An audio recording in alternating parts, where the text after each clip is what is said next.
J'ai une autre façon de dire ça, c'est que j'ai pas envie de jouer avec quelqu'un qui triche tout le temps. J'ai envie de jouer à un autre jeu dont on écrit nous les règles. Je trouve que c'est plus malin de devenir constituant et d'arrêter de jouer avec des tricheurs et d'écrire nous-mêmes les règles du jeu qu'on veut jouer, du jeu social. Hein.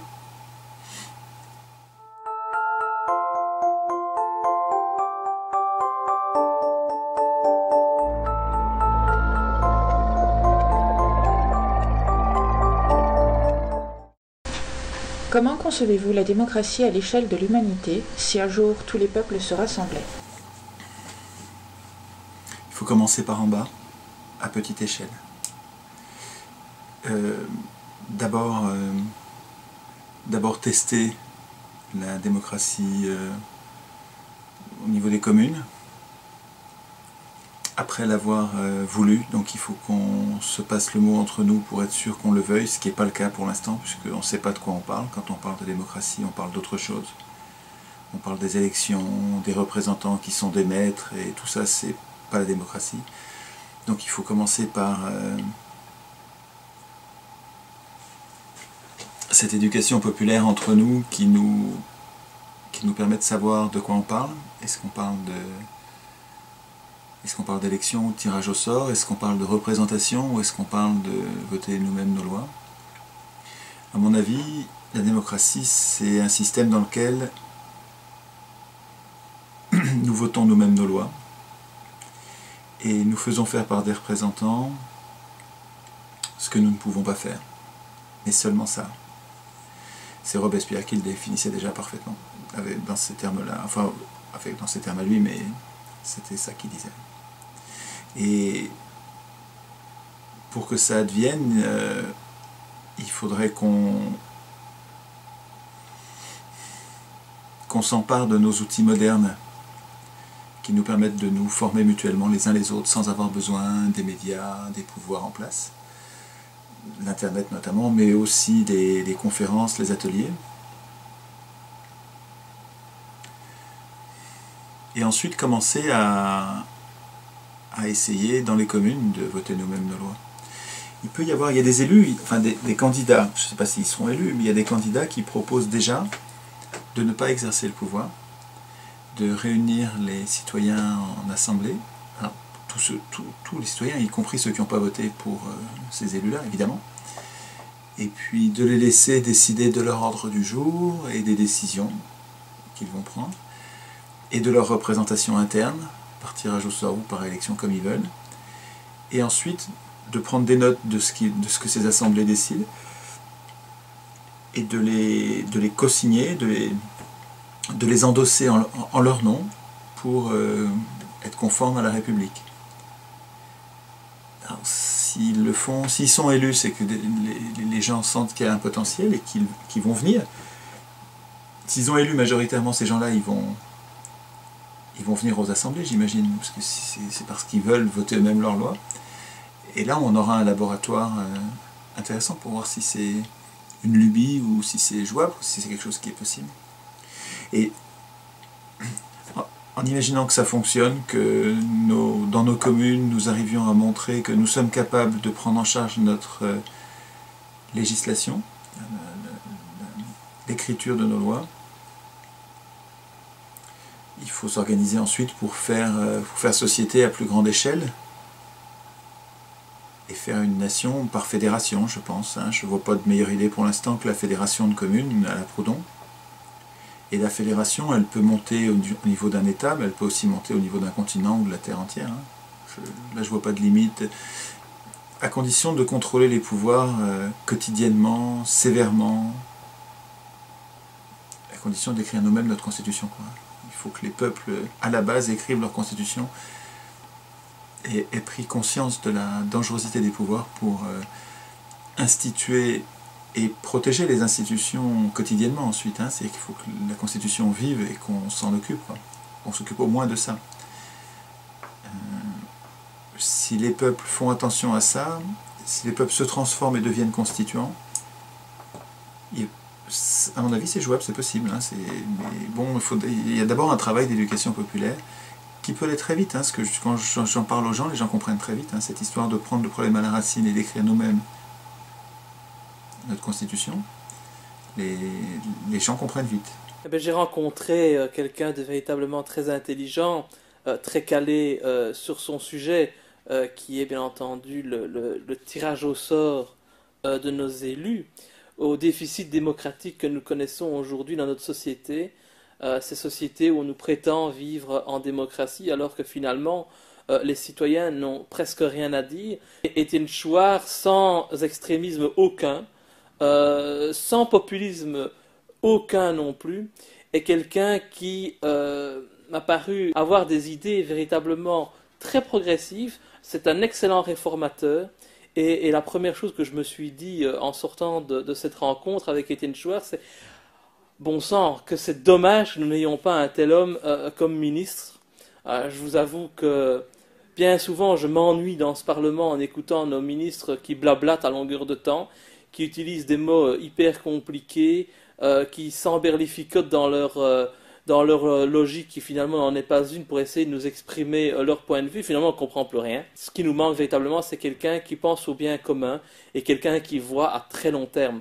Parce que bien entendu, le projet qu'il défend est un projet de longue haleine. Ça ne sera pas réalisable en quelques semaines, en quelques mois. Et c'est pour ça qu'il faut collaborer ensemble. C'est pour ça qu'il faut faire passer nos idées au sein de la population et surtout encourager le peuple à aller dans cette voie-là en lui disant clairement que c'est un long chemin, que nous voulons révolutionner notre système en douceur, pas pour autant qu'il faut prendre les armes, révolutionner ce système en profondeur, en douceur, pour aller vers véritablement plus de démocratie et plus de respect des citoyens. J'ai réclamé un changement total de système, une sorte de révolution de notre système démocratique, soi-disant démocratique, pour le transformer en un système de tirage au sort de nos élus, pour éviter, bien évidemment, la corruption, le copinage, le fait de faire carrière en politique, donc de défendre des lobbies, des intérêts financiers, non plus le bien commun. C'est ce qu'on connaît aujourd'hui. Hein. Aujourd'hui, les parlementaires se refilent leur siège de père en fils quand ce n'est pas les postes ministériels. C'est la première fois qu'un parlementaire réclame un tel changement, une telle révolution institutionnelle. Et donc, évidemment, le fait que ce soit un parlementaire qui s'exprime de cette manière-là donne un certain écho aux idées qu'Étienne Chouard défendait depuis longtemps. Nous ne devons rien attendre de nos élus.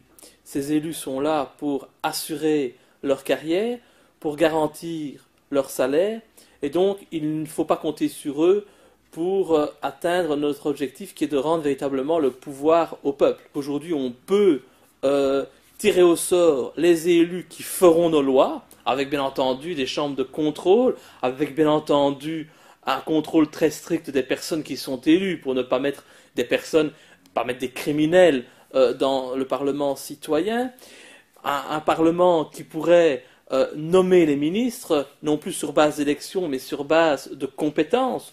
Je crois que c'est quand même normal que nous ayons, par exemple, au ministère de la Santé, une personne qui s'y connaît dans le domaine de la santé, un médecin, quelqu'un qui a travaillé dans les hôpitaux. Je pense que les citoyens ont ce bon sens qui leur permet de décider, de choisir quelle est la voie que nous devons suivre dans notre société. Et puis, une raison toute simple. On permet bien aujourd'hui, au niveau des cours d'assises, à de simples citoyens qui n'ont pas fait des études de droit de juger d'une affaire judiciaire, de l'avenir d'une victime, de l'avenir d'une personne présumée innocente mais qui est accusée d'un crime.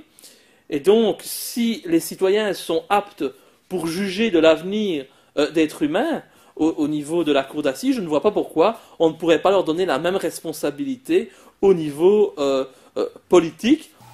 Les élus, non. Et les gens normaux, oui. Donc au niveau de la Terre, oui. Mais les instances supérieures qui prendraient des décisions au niveau mondial, elles prendraient des décisions sur très peu de choses, sur les sujets que ne peuvent pas traiter les humains à la base. Tout ce qu'on peut faire à la base, on devrait le faire nous-mêmes. et ne déléguer au niveau de la région, au niveau de l'État, au niveau du continent et encore plus au niveau du monde, ne déléguer que ce qu'on ne peut pas faire nous-mêmes. Donc très peu de choses, ça s'appelle la subsidiarité. Croyez-vous qu'il est possible de changer le système politique en passant encore par les urnes? N'est-ce pas un système verrouillé? François Asselineau a fait un graphique qu'on a repris, on a repris les chiffres pour voir s'il n'y avait pas d'erreur, et on a obtenu la même chose, donc c'est très parlant, mais il faut en tirer les conséquences. Hein. On fait deux courbes, on fait une courbe sur le nombre d'heures où les candidats passent à la télé, et une courbe sur les résultats aux élections. Et il n'y a pas un parallélisme des courbes, il y a une identité des courbes. Les courbes sont les mêmes pratiquement, c'est incroyable, c'est très très très proche. Donc ce qui compte pour gagner une élection, c'est le nombre d'heures passées à la télé. Alors je sais qu'on peut inverser l'argument en disant « mais pas du tout mon vieux, les gens passent beaucoup à la télé parce que les journalistes respectent les intentions de vote et les font passer beaucoup à la télé, mais vous inversez la cause et l'effet. » Si les journalistes font ça, c'est très profondément conservateur, c'est-à-dire que rien ne peut changer. D'abord, il faut qu'ils sachent exactement ce qui va être, ce qui est quand même, a priori, ça paraît difficile. Puis sauf si on considère que c'est le nombre d'heures passées à la télé qui déclenche dans une population non politisée, parce que c'est ça notre problème, c'est que la population très largement n'est pas politisée, et que donc ils font ce qu'ils voient à la télé, quoi. C'est pas définitif, c'est parce qu'ils sont dépolitisés.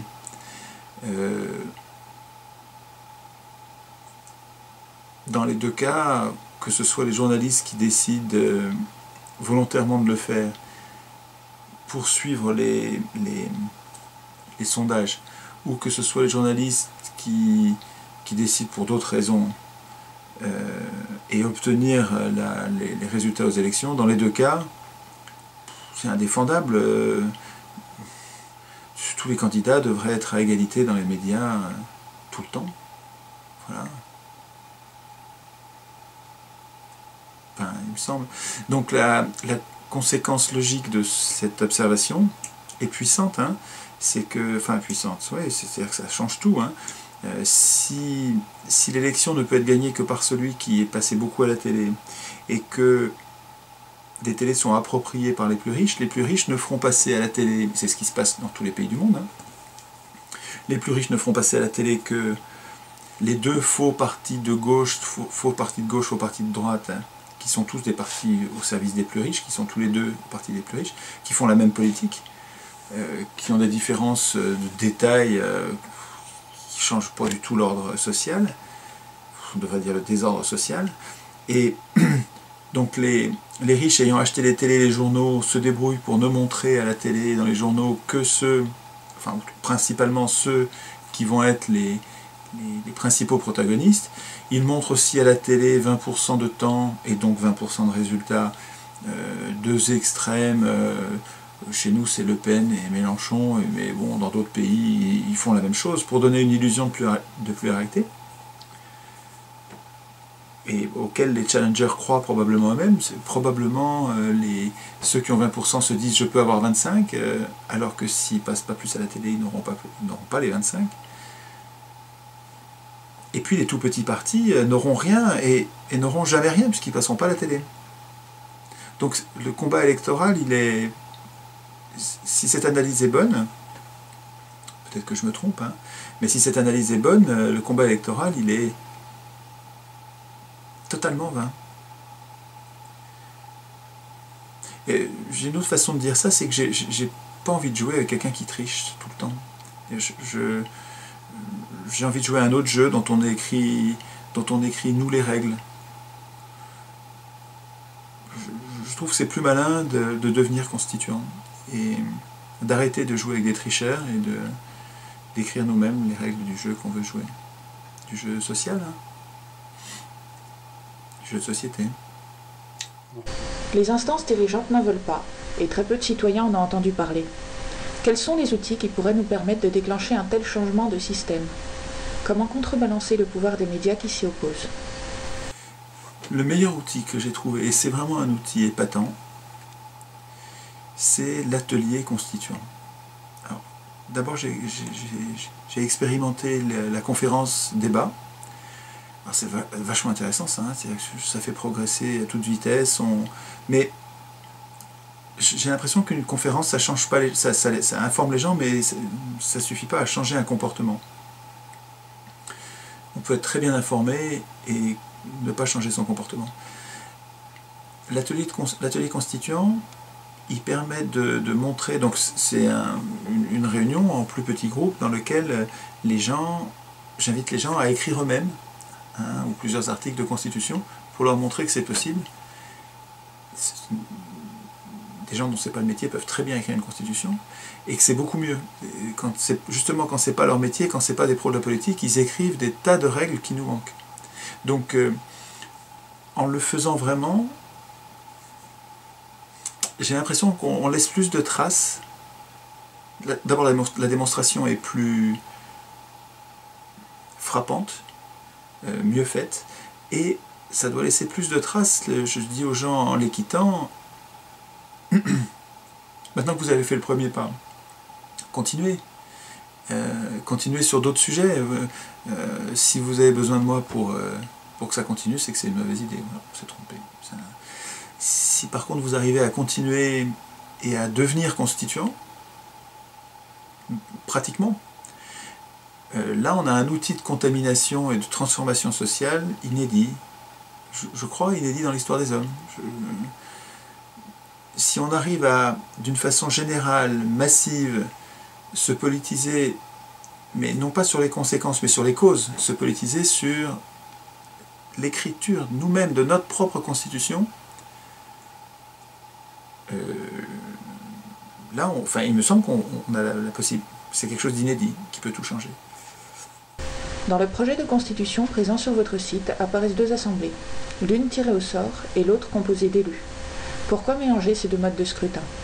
Cela n'encourage-t-il pas le maintien d'une caste de politiciens professionnels? Alors, dans les deux cas, que ce soit une chambre élue ou une chambre tirée au sort, on est dans la représentation. Le peuple ne vote pas lui-même ses lois. Dans les deux cas, même quand la chambre est tirée au sort. Quand la chambre est tirée au sort, c'est une petite partie, une toute petite, une infime partie des gens qui vont voter les lois. Donc dans les deux cas, on est dans un schéma, un régime de représentation. Ce qui est, à mon avis, c'est déjà plus une démocratie. Hein. Une démocratie, c'est le peuple lui-même qui vote ses lois, commune par commune. Si ça se trouve, c'est un bon système, le système de représentation. Simplement, ce qu'il faut, c'est que les représentants soient contrôlés, c'est que les représentants restent à leur place de serviteurs, ne deviennent pas des maîtres. Il y a encore une très belle citation de Robespierre, qu'on mettra peut-être en incrustation après, mais qui explique que l'essentiel de nos maux vient du fait que nos élus se sont affranchis de tout contrôle et sont devenus des despotes, des dictateurs, des tyrans. Des tyrans qui décident tout à notre place. Je ne suis pas sûr que ce soit une fatalité liée à la représentation. J'arrive à imaginer une représentation politique tellement contrôlée par nous à tout moment qu'elle ne soit pas despotique. Alors,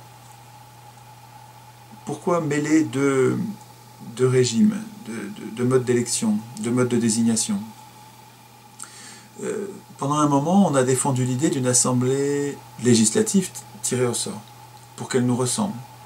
Une assemblée tirée au sort va être composée de femmes, la moitié de femmes. Il va y avoir des jeunes, il va y avoir des vieux, il va y avoir des riches, des pauvres, beaucoup plus de pauvres que de riches. Il va y avoir des employés, des rentiers, beaucoup plus d'employés que de rentiers, il va y avoir beaucoup de travailleurs, il va y avoir des chômeurs. Une assemblée tirée au sort, elle va nous ressembler. Ça va être, si on en prend suffisamment, il en faudrait 1000 ou 1200 peut-être pour la France. Cette assemblée, elle va être une espèce de mini-France. Donc l'intérêt de l'assemblée tirée au sort, c'est de composer une micro-société représentative qui nous ressemble et dont on peut supposer, parce qu'elle nous ressemble, que ces décisions seront moins éloignées de notre volonté réelle à nous tous en grandeur nature qu'une micro-société de vieux, blancs, riches, professionnels de la politique, hors contrôle, qui sont les assemblées actuelles, qui n'ont rien à voir avec la société, rien. Ce ne sera pas parfait, mais ce serait mieux. Et puis, en parlant autour de nous, on s'est aperçu que ça crée des résistances. Les gens ne sont pas prêts à lâcher la proie pour l'ombre et à abandonner cette illusion de l'élection, parce qu'il y a une illusion dans l'élection. On te dit, tu es le souverain, tu peux désigner toi-même le représentant de la nation, c'est toi le souverain, c'est toi qui désignes. Et là, on flatte notre orgueil, et les gens y tiennent comme dernier truc, dernier rouage politique qui est à leur disposition. Si on le perd et qu'il y a du tirage au sort à la place, ils ont l'impression qu'ils vont devenir plutôt plus impuissants que moi, alors que, à mon avis, avec une chambre tirée au sort, ils seraient mieux défendus qu'avec une chambre élue. En tout cas, ils y tiennent. À tort ou raison, ils y tiennent.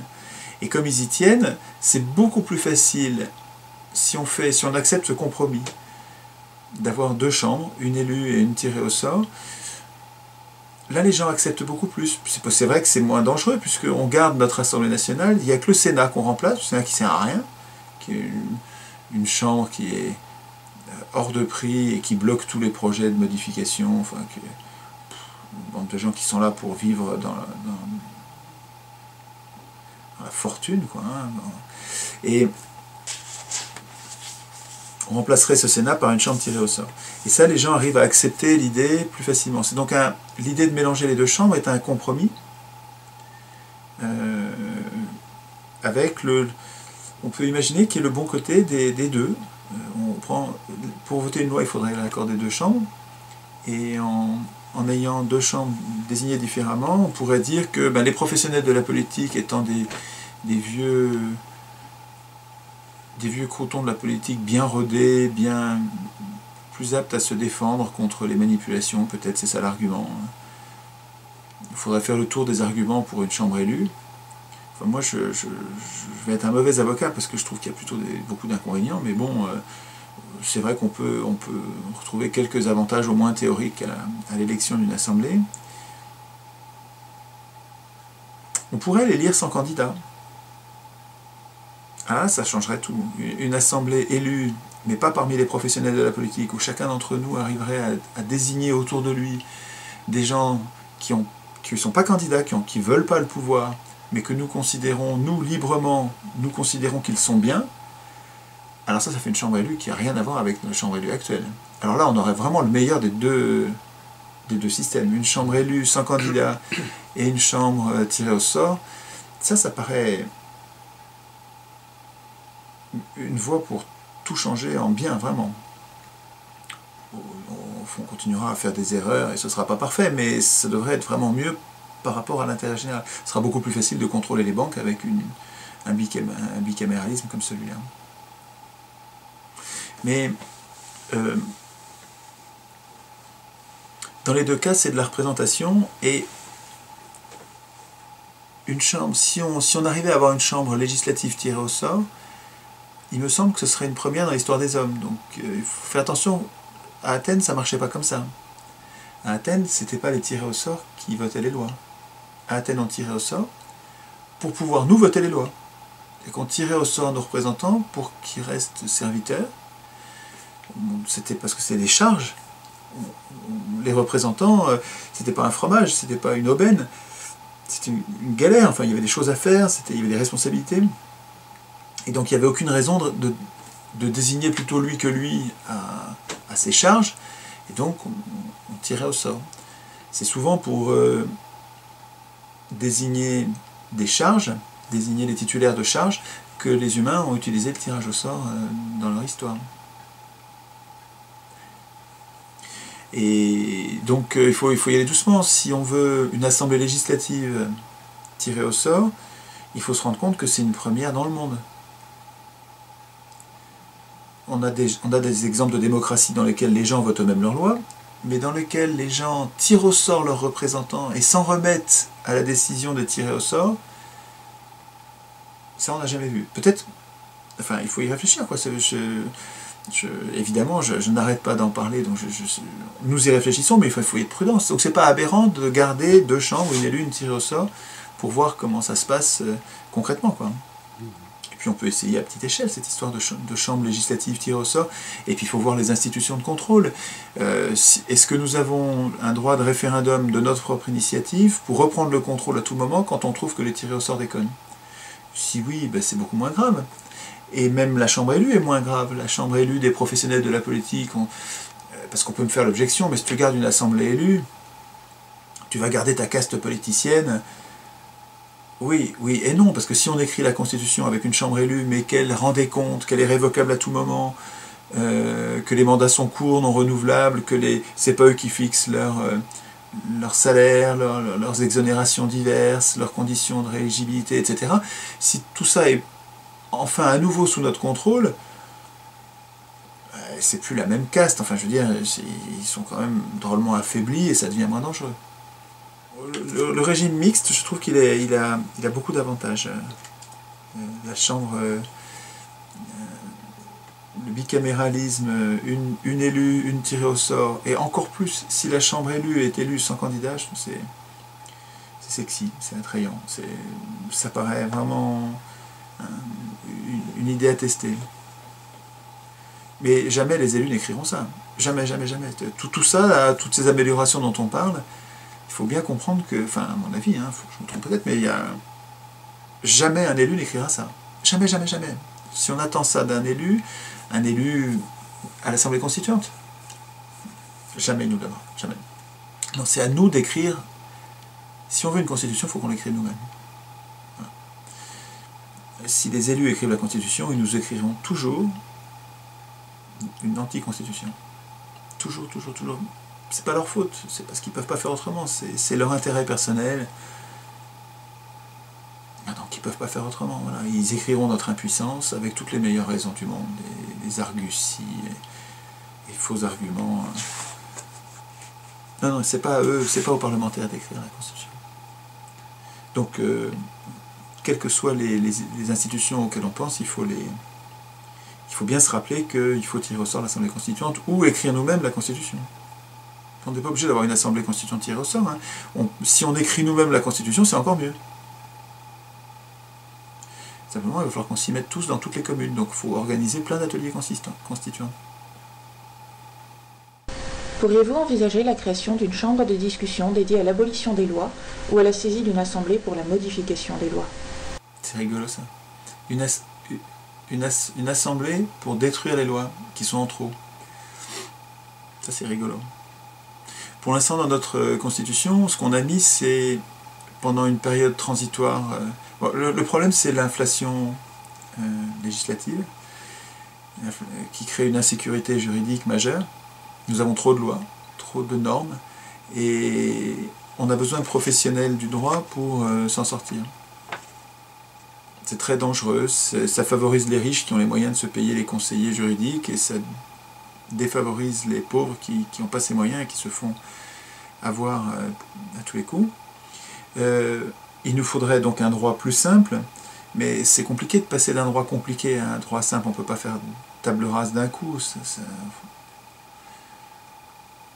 Donc il faut y aller progressivement, il faut réfléchir au cas par cas, quelles sont les lois qu'il faut supprimer, simplifier, s'en remettre aux juges plus souvent, et avoir un système de loi de plus en plus simple. Dans la Constitution qu'on a imaginée, chaque proposition de loi doit être accompagnée d'une proposition de suppression de 2 ou 3. Et vous voulez une nouvelle loi, ok, mais quels sont les 3 qu'on va supprimer? Pour qu'à chaque fois qu'on en crée une, il y en ait 2 qui disparaissent. Là, ça force les législateurs à non seulement réfléchir aux droits qui nous manquent, mais à réfléchir aux droits que nous avons en trop, aux lois, aux droits en général, au singulier, aux normes qui sont surnuméraires. Alors avoir une chambre qui réfléchisse uniquement à ça, pourquoi pas? Oui, pourquoi pas? Je n'ai pas réfléchi à ça, l'idée apparaît, c'est pour ça rigolo. La chambre de suppression des lois. C'est vrai qu'on en a tellement que peut-être il faudrait qu'elle ait la possibilité d'en appeler au référendum quand il y a un conflit d'organes, si elle rentre en opposition avec les organes qui ont produit les normes qu'elle veut détruire. Probablement qu'elle puisse en appeler au peuple pour trancher ce genre de différends. Que pensez-vous de la désobéissance civile? Thoreau. Thoreau, T-H-O-R-E-A-U, était le premier à refuser de payer ses impôts parce qu'il savait qu'on allait faire la guerre, je crois que c'était au Mexique, avec ses impôts, et donc il a fait de la prison pour ça, et il a lancé un mouvement qui s'est inspiré de cet acte de désobéissance pour des raisons morales. Une belle histoire, et c'est d'actualité, hein. Quand notre pays part en guerre, on se dit, mais attends, moi je veux pas que mes impôts servent à aller balancer des bombes à la Libye, à la Syrie, sur les populations. Je veux pas. Et comment faire? Le problème aujourd'hui, c'est que si on paye pas ses impôts, on va en prison. C'est simple, hein, ça. Donc la désobéissance civile, pour l'instant, elle est réduite à des actions qui changent pas grand-chose, quoi. Je suis peut-être trop sévère, je connais peut-être pas assez bien le sujet. Bon, j'ai quelques bouquins sur la désobéissance civile.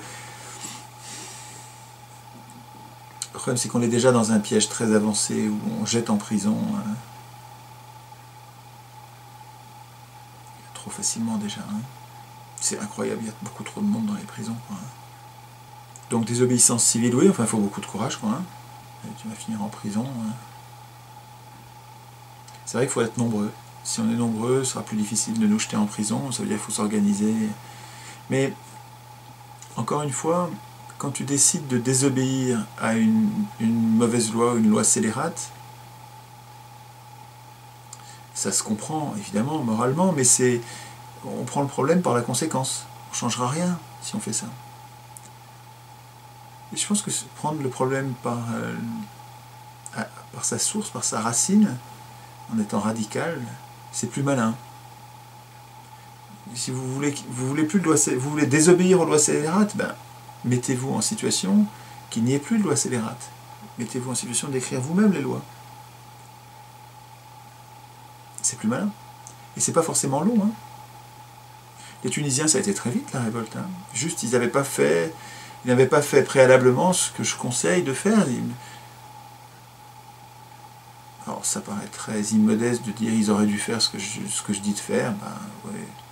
Bon, c'est parce que mon travail me conduit à imaginer que un peuple qui se révolte doit auparavant avoir compris, pour être capable de vouloir, il faut qu'il ait compris qu'il peut être constituant, et que c'est pas compliqué, et que c'est très important qu'il le soit. Donc il y a un travail préalable, pas forcément long, mais préalable et qui doit être réel, de formation populaire, où nous organisons ces ateliers constituants, où nous écrivons nous-mêmes la Constitution. Ça va, on a compris, ça va, on sait. Et ça va, on a commencé à s'en occuper, on sait ce qu'on veut. Et on ne va pas laisser écrire les représentants de notre Constitution. Non, c'est nous qui allons l'écrire nous-mêmes. Ben, si on fait ce travail préalable, c'est plus malin que de résister, qu'on rend des obéissances civiles, tu vas finir en prison, et qu'est-ce que tu changes en prison? Et puis tu vas changer une injustice, mais il y en a combien? Il y en a 100 ou 1000 qui restent encore à côté. C'est plus malin de prendre nos problèmes à la racine, je trouve. Que répondez-vous à ceux qui qualifient vos idées de populistes? Un petit message à passer pour les antifas? Ouais, j'ai quelque chose à dire aux antifas. D'abord, peut-être rappeler ce qui se passe. Alors, les antifas, je ne savais pas ce que c'était. Ce sont des gens qui luttent contre le fascisme. Et ça, je me sens très proche de ça. Donc, je pensais être vraiment de la même bande. C'est-à-dire, c'était ces petits groupuscules qu'on appelle les antifas. C'est même pas des antifascistes, c'est des antifas. Ça ne veut plus rien dire, hein. C'est de concept mou comme ça. Asselineau a expliqué récemment, je l'ai dit plusieurs fois, ce qu'étaient aujourd'hui les antifas. C'est une poignée de crétins à la base pris dans le vivier, adolescent, lycéen, post-lycéen, universitaire, sciences molles, voire punk à chien, hein, sous contrôle, à mon avis, des éternels réseaux trotskistes qui ont fait chuter De Gaulle après son discours de novembre 67 par mai 68. Enfin, on est toujours dans la même manip. Et Asselineau nous explique bien que quand on recherche les financements, ça passe par la Hollande et qu'on arrive directement à la CIA. Hein, voilà. C'est démontrable de A à Z.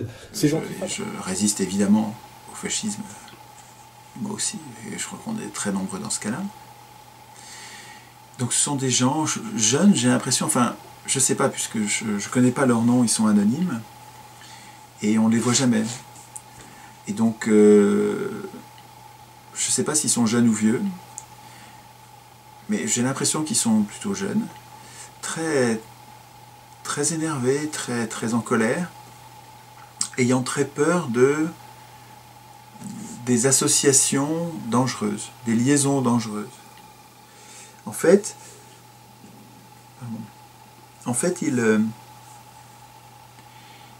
ils associent les résistants, ils associent les acteurs politiques par les étiquettes de partis. Et il y a des partis interdits. Donc il y a des gens qui ont des lignes politiques qui sont identifiées par eux comme des ennemis, c'est la droite. Des gens comme, je dirais, Pasqua, De Villiers,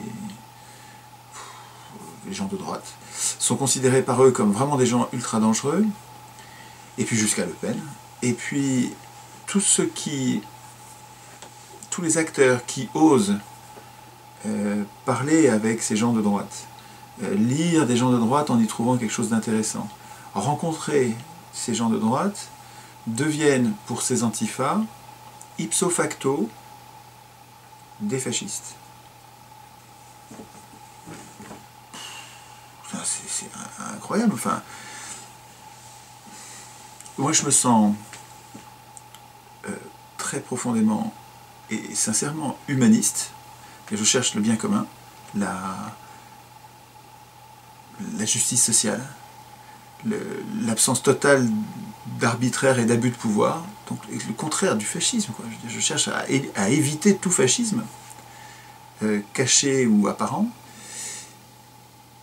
et vraiment sûr et certain de mes valeurs, de ce à quoi je tiens le plus, quand je vais voir un royaliste, pour comprendre comment il organise le monde commun, je me dis, ce gars-là qui est royaliste, il a une idée de l'avenir, une idée de l'organisation sociale qui me paraît dangereuse. Le royalisme, c'est faire confiance de façon excessive à un pouvoir unique, ça va pas du tout, quoi. Ça va pas du tout. Comment est-ce qu'on peut faire confiance? Et donc, ce que je me dis, c'est et je crois que j'ai raison, c'est qu'en lui parlant, je vais comprendre ce qui le rassure, et en échangeant, il va me montrer peut-être des choses que je ne sais pas, que j'ai pas réalisées, et inversement, je vais peut-être enfin, je veux dire, je vois pas pourquoi je lui parlerais pas. Enfin, sauf s'il est de mauvaise foi et qu'il veut vraiment me mettre en esclavage, et là, je vais me battre. Mais on n'en est pas là. Les gens qui sont des royalistes ou qui sont à droite, là, c'est pas des gens qui veulent nous mettre en esclavage. C'est des gens qui ont un projet politique avec un chef, pas assez de contrôle de pouvoir. Tout ça se discute. Tout ça se discute. Et c'est pas parce que je vais discuter avec ces gens-là que je deviens comme eux. Surtout que ces gens-là, indépendamment de leur projet de société, les gens de droite, là, ils résistent, donc ils ont une idée de la nation qui est très ancrée, et ils résistent formidablement bien au projet que je considère, moi, comme fasciste, de l'Union européenne. Donc, ils résistent vachement bien à l'Union européenne. Putain, mais ça m'intéresse, moi. Je vois Asselineau. Asselineau, on n'est pas d'accord du tout sur la démocratie. Asselineau, il déteste mon idée de tirage au sort. Il est braqué contre ça. Je peux le comprendre, hein. Ça fait partie de la discussion, du débat, donc on n'est pas d'accord du tout là-dessus.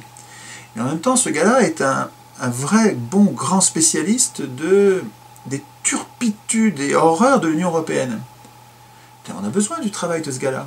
Ce gars-là est utile, mais plus qu'utile, c'est précieux ce qu'il fait. Donc qu'est-ce qu'ont fait les Américains et les Anglo-Saxons? Ils ont inventé cette construction européenne dont ils n'ont pas présenté. S'ils avaient présenté ça comme étant venant des États-Unis, il y aurait une levée de boucliers, notamment en France et en Italie, où les partis communistes étaient très puissants et étaient inféodés à Moscou. Donc, ils ont eu recours à ce que j'appelle des pères porteurs, des pseudo-auteurs, ce qu'on appelle les pères de l'Europe, c'est-à-dire Robert Schuman, Alcide de Gasperi en Italie, Konrad Adenauer en Allemagne, Paul-Henri Spaak en Belgique, qui étaient tous des gens très proches de la CIA. On le sait que Robert Schuman, ça a été dans les documents déclassifiés de l'administration américaine, on sait désormais que Robert Schuman ou Paul-Henri Spaak étaient des agents de la CIA. Et les Américains avaient parfaitement compris qu'on aboutirait à une espèce de chaos organisé, de blocage systématique, de tour de Babel, et que les seuls à pouvoir piloter l'ensemble, eh bien, ce serait eux. Et le piège est en train de se refermer. Donc De Gaulle avait compris que la construction européenne était une entreprise de domestication du continent européen par Washington, mais il n'avait pas les moyens politiques d'en sortir. Donc il a essayé de biaiser pendant toutes les années de 62 à 69, et il a essayé de trouver un modus vivendi pour transformer cette construction européenne au service de la France. Il a fait payer les Allemands, ça a été la création de la politique agricole commune, et il a mis son veto absolu à l'entrée de la Grande-Bretagne, parce qu'il disait que ce serait le cheval de Troie des États-Unis. Dès que De Gaulle a dégagé de l'Élysée, Pompidou l'a trahi, il est allé au sommet de la Haye de décembre 69 pour confirmer que la vocation du Royaume-Uni a entré dans la Grande-Bretagne. Résultat des courses. En 1962-63, 80% des documents de la Commission européenne, qui était encore très embryonnaire, était en langue française. En 2012, plus de 90% des documents sont en américain. Et oui, parce qu'en 1962-63, l'anglais n'était pas une langue officielle de l'Europe des six.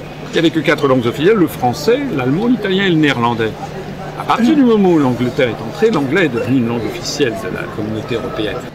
On a mis dans la tête des Français, depuis du berceau à la tombe, et un lavage de cerveau depuis maintenant 30 ans, que l'Europe c'est fantastique, c'est formidable, et si et ça. On n'a pas le droit d'être contre. Mais concrètement, nous avons affaire à une procédure qui est en train de nous faire basculer effectivement, dans un régime de totale dictature. D'ailleurs, qu'est-ce que c'est que M. Papademos en Grèce? C'est un dictateur au sens étymologique du terme.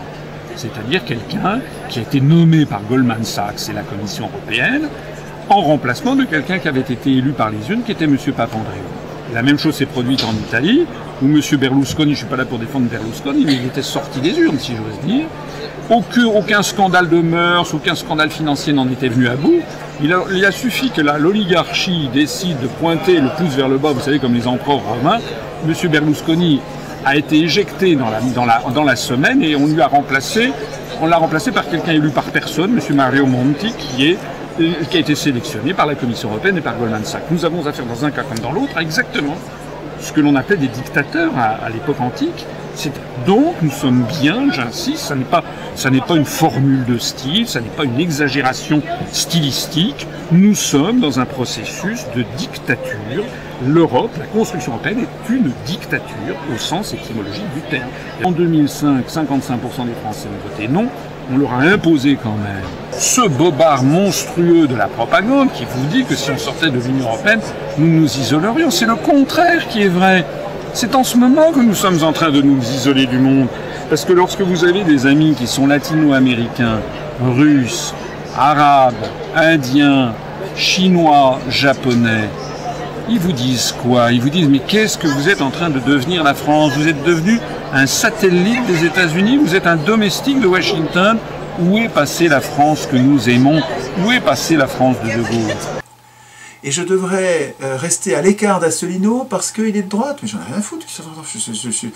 Le fait de discuter avec un gars de droite ne fait pas de moi un gars de droite. Alors, ce que je voudrais dire aux antifas, c'est qu'ils se trompent sur moi. Et ils se trompent, enfin, ils ont une méthode qui est vraiment pas bonne, quoi, qui est une espèce d'amalgame. Alors ils se plaignent de la confusion que je crée. Il paraît que je crée une confusion en allant voir les gens de droite, en les écoutant et en disant tiens, ça, ce qu'il a dit, c'est intéressant.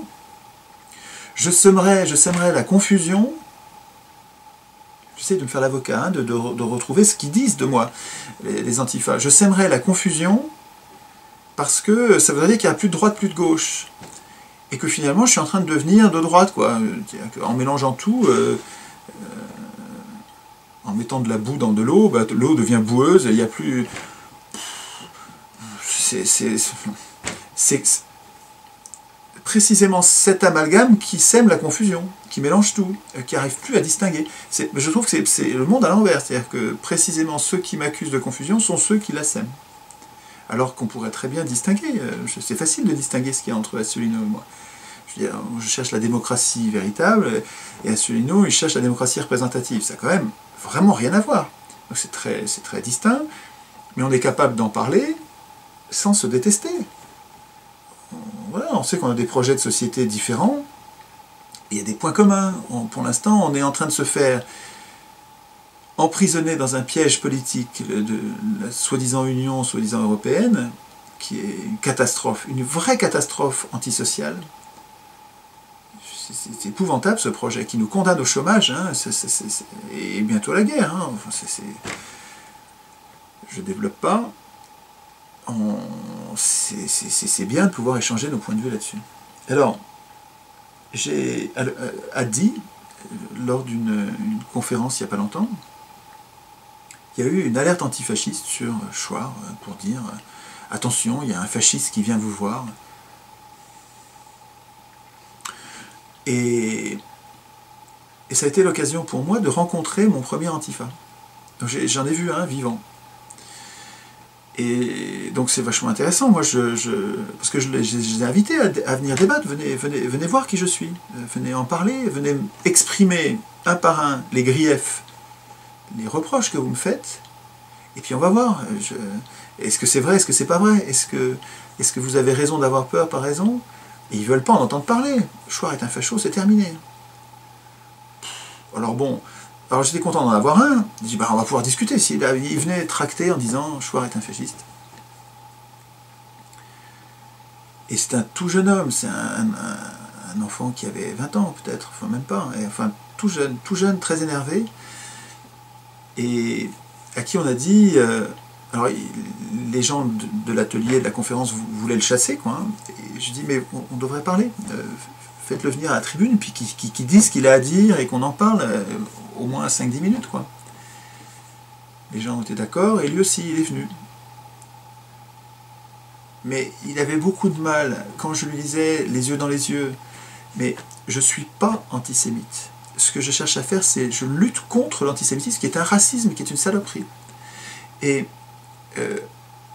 en me voyant le dire, et je crois que ça se voit que je le pense, ça le désarçonne, et il savait pas quoi répondre, quoi, parce que c'est...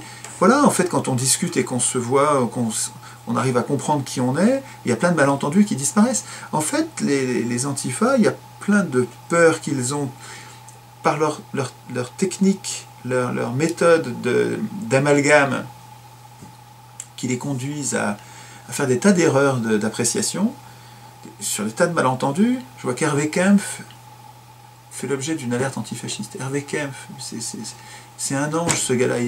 Il est adorable, il est pas... Enfin, c'est tout, enfin, c'est un chrétien. Il est tout sauf fasciste. C'est aberrant, cette histoire. Donc, les antifas disent vraiment... Alors, je sais pas si je dis les antifas, moi, c'est la partie que j'en vois. J'imagine bien qu'il y a des antifas qui sont intelligents... Moi-même, je me sens antifa. Enfin, je veux dire, mais il y a une partie des antifas qui est, je vais dire, complètement fou, enfin, qui est complètement fanatique, en tout cas. Et qui me menace maintenant à coups de pelle. Il me menace de coups de pelle. De me convaincre. C'est sympa, hein, comme méthode. Mais qui est fasciste là-dedans? Enfin, ça fait peur, quoi. Hein. C'est des gens qui sont prêts à cogner, quoi. Exactement comme ce qu'ils dénoncent. Donc en tout cas, voilà, il y a peut-être un truc à creuser parce que ça paraît difficile. J'ai du mal à croire qu'il soit de bonne foi. C'est-à-dire, le jeune homme, là, il est manipulé. Je crois qu'il est manipulé parce qu'il avait l'air sincère dans sa peur et en fait, il répétait ce qu'on lui avait dit et ça ne résistait pas à l'échange, quoi. Ça ne résistait pas à la critique, aux objections. Et à mon avis, il y a des vieux briscards qui ont un autre plan derrière. Je ne sais pas lequel, mais qui ont un autre plan et qui ne sont pas de bonne foi, c'est-à-dire qu'ils cherchent à discréditer les opposants à la guerre, quoi, à la guerre, à l'OTAN, aux guerres coloniales qui ont lieu en ce moment. Toutes nos guerres, là, tous les ans on est en guerre, c'est des guerres coloniales, c'est des guerres de rapine, où on va voler les gens. Bon, et les résistants à cette guerre se font calomnier comme si c'était eux-mêmes les défenseurs des tyrans, entre guillemets, puisque pour aller faire la guerre, on dit que c'est des tyrans. Et tous ceux qui font la guerre font ça depuis César. Je veux dire, ça fait des milliers d'années que pour faire la guerre, on commence par dire celui à qui je vais faire la guerre, c'est un tyran, c'est un salaud. Comme ça, je peux aller lui faire la guerre, la conscience tranquille, et avec l'appui de mon opinion. Et donc là, les anti-guerres ne se laissent pas faire. Il y a des gens comme Michel Colomb, formidables. Hein. J'ai été accusé de la théorie du complot. C'est l'argument habituel de ceux qui n'ont pas d'argument face à des faits qui dérangent. Et donc, je pense qu'il faut se poser la question, la France, amie du Mali. Moi, je dis que dans toute guerre, on nous cache l'histoire et on nous cache les intérêts. Et je voudrais pouvoir expliquer les deux qui me semblent vraiment fondamentaux et totalement occultés dans la version officielle des médias. L'histoire occultée, c'est quand il y a eu un président élu au Mali qui s'appelait Modibo Keïta, qui voulait l'indépendance de son pays, le développement et mettre fin à la pauvreté. Qu'est-ce que la France a fait? Elle a soutenu un coup d'État sanglant de Moussa Traoré. Modibo Keïta a crevé en prison et Moussa Traoré, ça a été une dictature épouvantable pendant 23 ans. Ensuite, il y a eu d'autres marionnettes à la place. Et est-ce que vous appelez ça une théorie du complot? J'aimerais que vous alliez le dire aux Maliens. Ensuite, il y a la question des intérêts, à savoir que le Mali, c'est un pays pauvre, mais comment on peut être pauvre quand on est riche? Et toute la région, le Niger, c'est un pays où c'est le dernier pays sur la liste du niveau de pauvreté dans le monde, et c'est un pays très riche avec l'uranium. Et donc, il faudrait expliquer ce que vous cachez soigneusement, à savoir que dans cette région, il y a de l'or. L'or a été exploité au Mali, dans les mines de Morila, par Bouygues, derrière des paravents. On a fait crever les gens qui extrayaient l'or avec du cyanure et de l'arsenic, aucune prévention, les nappes d'eau polluées, les gens crevaient comme des mouches.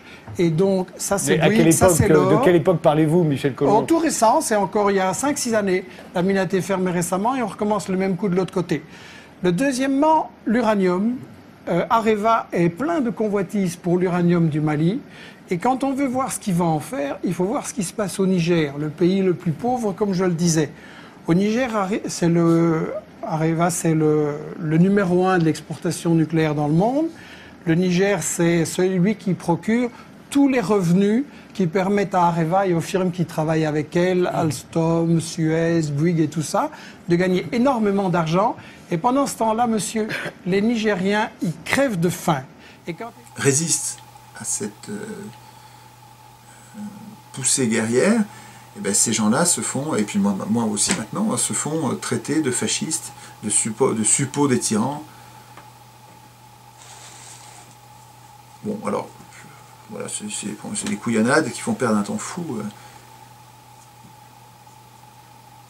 Mais il est possible et probable, enfin en tout cas possible que ce soit des faux drapeaux, des faux nez, c'est des gens qui disent qu'ils sont antifa, qui sont de gauche, qui ne sont pas du tout de gauche, qui sont des agents en mission au service secret de Sa Majesté la banque, par exemple. Parce que, si la banque voulait se débarrasser de nous, elle pourrait faire comme ça, ce serait malin. Avec des faux antifas qui viennent sans arrêt dans tous nos forums, sur Twitter, partout, pourrir avec leurs calomnies, pourrir les discussions.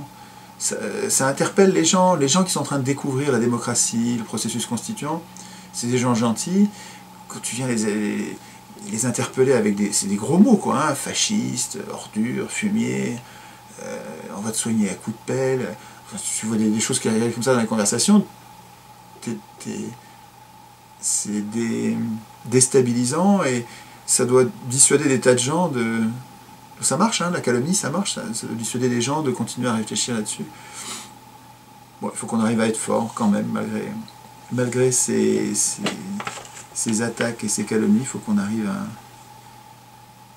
à faire bloc et puis à résister. Vous n'apparaissez pas dans le reportage de Caroline Fourest, Les réseaux de l'extrême. Une déception?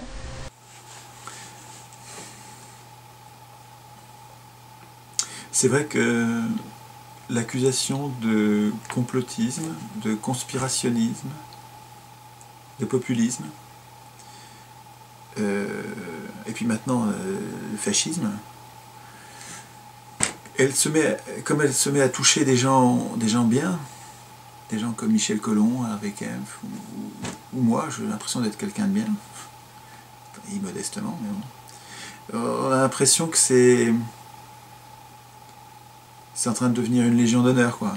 Ils sont en train de tellement dénaturer le mot, de l'utiliser à contresens, que on en a même plus peur, quoi. C'est... Bon alors, Caroline Fourest, c'est dommage qu'il se passe sur ça. Bon, je me souviens avoir écouté cette dame-là, écouté des choses très intéressantes, hein. Des combats tout à fait défendables. Pardon, mais cette dérive anti-complotiste, anti-dénonciation des complots, elle pourrit complètement tout le débat, quoi, je veux dire. Comme s'il n'y avait pas de complot, quoi. Je veux dire, ce qu'il aurait fallu dans ce documentaire de Caroline Fourest, il aurait fallu qu'il y ait une vraie discussion où elle se fasse un peu contredire, quoi. Elle accepte elle-même d'être contredite, parce que j'imagine qu'elle se doute bien qu'elle n'a pas raison sur tout. Et si elle avait laissé quelqu'un lui répondre vraiment, on aurait mieux vu certaines forces dans ce qu'elle dit, mais des faiblesses considérables, quoi. Donc c'est un truc à charge qui n'a pas beaucoup d'intérêt, parce que... Oui, non, j'étais pas déçu. Moi, ça m'est égal, en fait. Comment décryptez-vous la situation en Islande? Est-ce une bonne voie vers la vraie démocratie?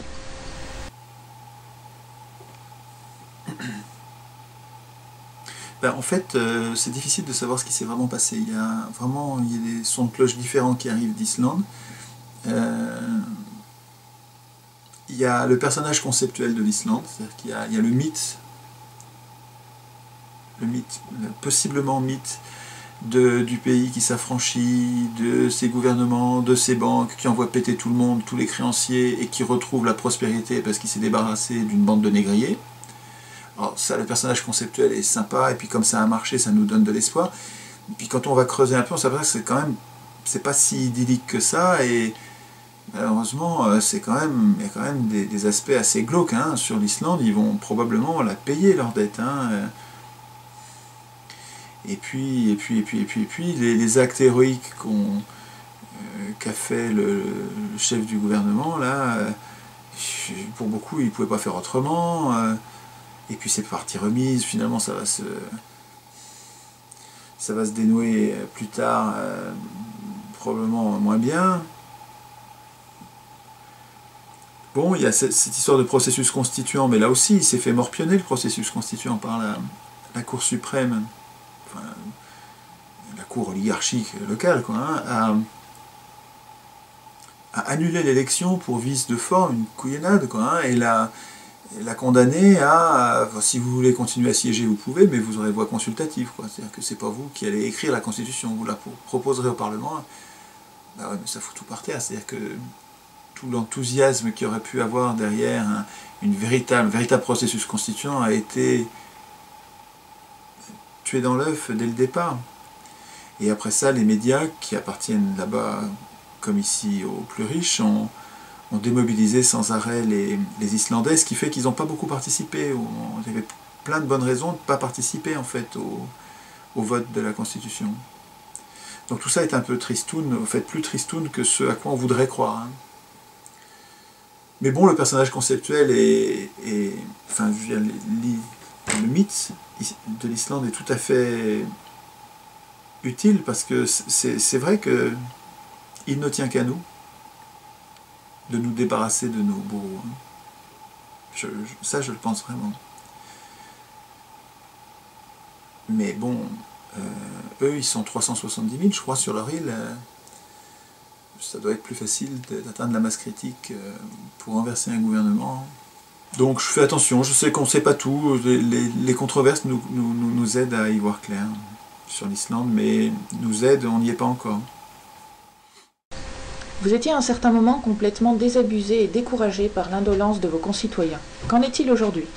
Bon, continue, c'est cyclique. Il y a des jours où je me dis qu'on n'y arrivera jamais, et puis d'autres où je me dis c'est formidable, il y a tellement de gens bien que on va finir par y arriver. Donc c'est cyclique, ça continue à être cyclique. Et bon, ça germe bien en ce moment, les gens s'emparent de cette idée. Et donc ça donne de l'espoir. Mais bon, l'alternance, le découragement, l'enthousiasme, ça continue bien sûr. Mais bon, je reçois plein de courriers très, très chauds, très chaleureux. Quoi. Vraiment des gens qui écrivent des choses très, très sympas et optimistes. Et des bons signes. Je reçois beaucoup de courriers. À quand un livre? Alors, normalement, aujourd'hui, c'est le premier jour. Normalement, j'ai commencé, mais ça fait longtemps que je sais que je dois écrire un bouquin pour cette discipline que ça va m'imposer. Moi, j'écris énormément depuis 7 ans sur le site. J'écris beaucoup, j'échange beaucoup, notre niveau à tous là monte. Mais c'est vrai qu'un livre, ça va nous obliger et ça va m'obliger moi à organiser, à structurer, à documenter correctement chaque idée.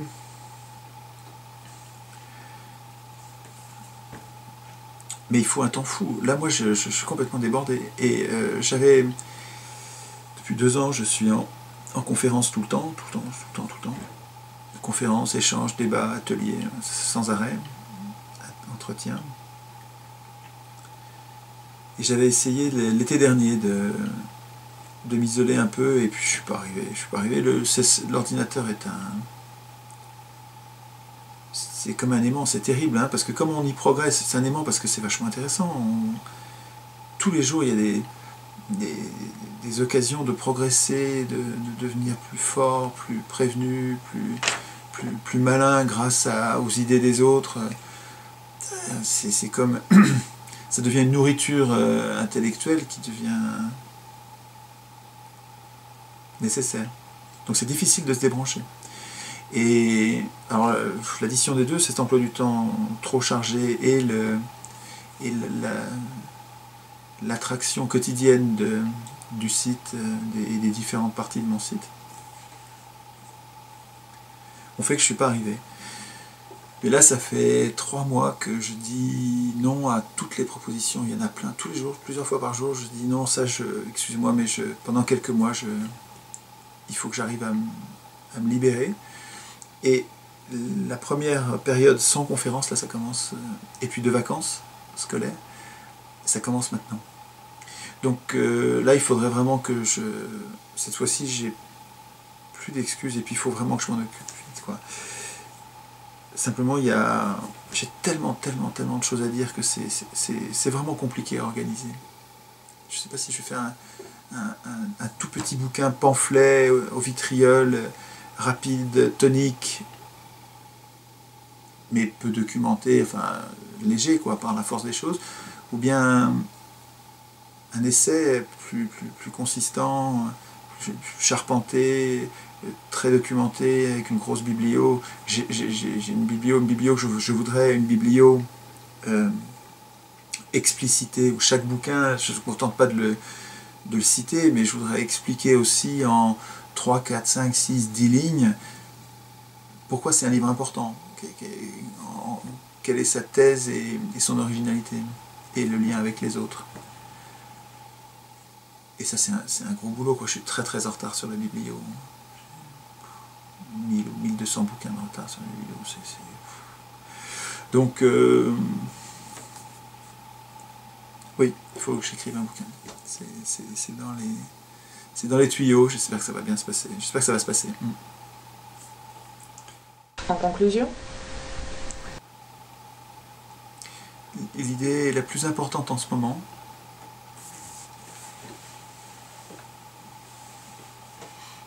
je crois que il faut qu'on arrive à se concentrer.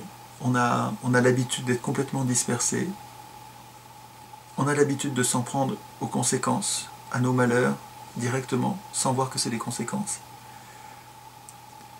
On a l'habitude de se disperser. On a l'habitude de ne pas s'occuper de la Constitution, de ne pas s'occuper de la cause.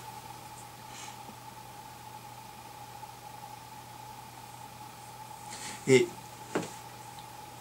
il me semble que nous pouvons tout changer si nous nous concentrons là-dessus, mais il faudrait se concentrer. Se concentrer sur la contagion. C'est-à-dire qu'il faut qu'on soit plus nombreux. Il faudrait qu'on arrête de perdre son temps avec autre chose et qu'on organise dans notre quartier, toutes les semaines,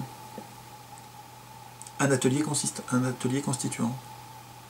On y va, on s'y colle, on écrit la Constitution, et là on s'aperçoit dans la pratique que c'est vraiment, si on arrive à régler ce problème-là, si on arrive à prendre les problèmes par ce bout-là, on les prend par le bon bout. Ça va tout changer. Mais il faut qu'on les organise, ces ateliers constituants, partout, dans toutes les communes du pays, quoi, et du monde. Il ne faut pas que ça se limite à la France. Hein. Il faut qu'on écrive partout des constitutions, non pas pour écrire les constitutions, on n'en est pas encore à ce stade-là, c'est pour nous préparer à vouloir l'écrire nous-mêmes au moment de la prochaine révolte. Donc il faudrait faire des ateliers constituants partout. À mon avis, c'est ça le plus important du plus important en ce moment. Et puis rester en contact pour se tenir au courant de comment ça se passe. Mais rester un peu désorganisé pour que ce soit... Si c'est bordélique, on est plus difficile à attraper. Et à dévaster. S'il y en a partout de façon désorganisée, des virus là, qui sont contagieux, s'il y en a partout sans qu'il y ait un parti ou un chef, ça se répand. Ça paraît bordélique, c'est bordélique, mais c'est une force, parce que on est insaisissable. Sinon ils vont nous voir venir là. Il y a un proverbe chinois terrible qui dit « Il faut laisser pousser la mauvaise herbe pour mieux la sarcler ». Je le trouve redoutable, c'est un proverbe de voleur de pouvoir, ça. Mais bon, un homme averti en vaut deux, si on le sait, on fait attention à ne pas être trop facile à couper, quoi.